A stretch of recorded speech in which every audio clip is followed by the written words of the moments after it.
দ্রব্যমূল্য বাড়ায় দিছে। কতখানি অমানবিক এরা, খালি বড় বড় কথা বলে। আমরা তো অবস্থা একবারে আলোর দম হয়ে গেছে। তাদেরকে বলবেন যে তার বউ নেওয়ার জন্য বাজারে আসে, টেহা গায়ে বেরিয়েছে 100 গ্রাম 200 গ্রাম কিনতেও অনেক হিমশিম খেতে হয়। আচমকভাবে দামে বেড়ে গেছে পেঁয়াজ। বাড়তি তো সবকিছু, কোনোটা তো বাড়তি ছাড়া নাই। মাল পাইতেছি না, মালের দাম বেশি। এই 1 মাসের ব্যবধানে 3-4 বার বাড়ছে। সরকারের উচিত এগুলো একটু নিয়ন্ত্রণে রাখা।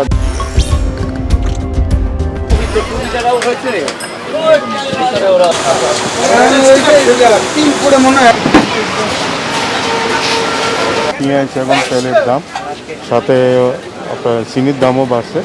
তো সরকারের উচিত এগুলো একটু নিয়ন্ত্রণে রাখা। যারা চাকরিজীবী আছে আমাদের মধ্যে এগুলা বর্তমান যেভাবে দাম বাড়তেছে, কারোর বেতন তো আর বাড়েনি, যার জন্য এই নিয়ে জীবনযাপন করা খুব কষ্ট হয়ে যাচ্ছে।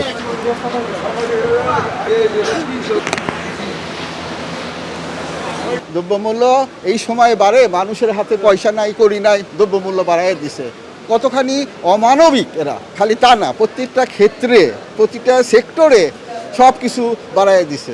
যে ব্যাংকে এতদিন যারা দিয়ে দিতে পারে নাই, যারা ইনস্টলমেন্ট দিতে পারে নাই, কিন্তু সুদ হয়ে গেছে, সেই সুদ সময় এখন আদায় হবে, না হলে কেস হবে। মাপ নাই, আমাদের মাপ নাই। যারা এখানে বিজনেসম্যান, যারা হচ্ছে কারণ এই যে দ্রব্যমূল্যগুলো আসলে মজুত করে, তারাই তো নিয়ন্ত্রণ করতেছে সব কিছু। কোথায় করছে? আপনি যখন চিল্লাচিল্লি করবেন, এসে মানে তারা মনিটরিং করার দেখাওয়া করবে, মানে আমরা মনিটরিং করলাম এটা দেখাবে।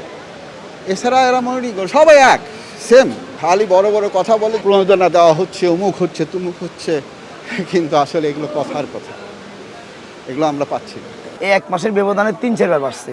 এগুলো আমরা বুঝতেছি না, আমাদের খুচরা ব্যবসায়ী, এগুলো বড় বড় যারা ইনপুট করে, তেল, চিনি, ডাউল যারা ইনপুট করে, তাদের ভিত্তিতে কোনো সিন্ডিকেট আছে কিনা এটা মনে করেন যে সরকারি কর্মকর্তারা এটা তদন্ত করার দরকার আছে। কি এরা সিন্ডিকেট করতে আছে না বিশ্ববাজারে এগুলোর দাম বেশি, এগুলো মানে অতিরিক্ত দাম হয়ে গেছে।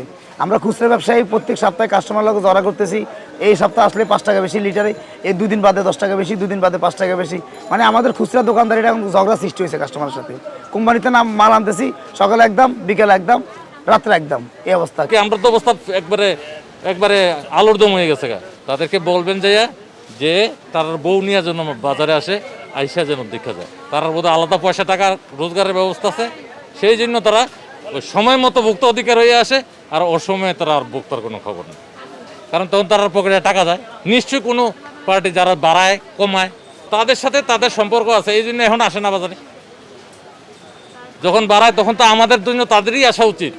তাহলে তারা ইউনিয়ন করে বইছে কেন? ভোক্তা অধিকার টাকা খেয়ে বইছে, যারা বাড়াইছে তাদের সাথে টাকা খেয়ে বই দিচ্ছে, টাকা পকেটে গেছে, এখন তাদের তো কোনো সমস্যা নেই। আমাদের ইনকাম সোর্সটা তো আগের মতো নাই, করোনার কারণে ব্যবসা বাণিজ্য সব দিক দিয়েই সমস্যা, খারাপ যাচ্ছে। তা আমাদের এত উদ্যোগতি হইলে তো আমাদের চলতে খুব সমস্যা হচ্ছে।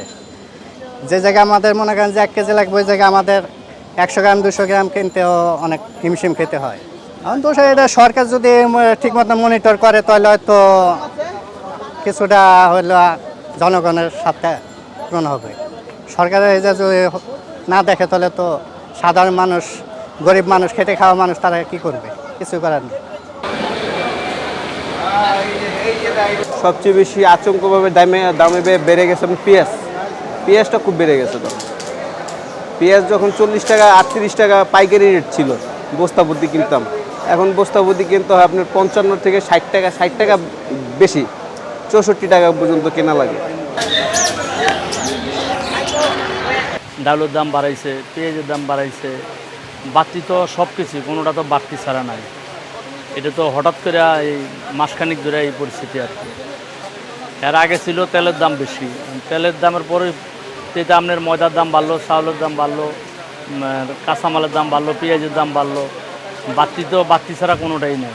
আন্তর্জাতিক বাজারের খবর আমরা করতে পারি না, আর গোড়ার খবর আমরা করতে পারি না। আমরা যাই হয়তো পাইকারি এলাকাতে কিনে আনি, হেরা বলতেছে যে মাল পাইতেছি না, মালের দাম বেশি, মালের শর্ট।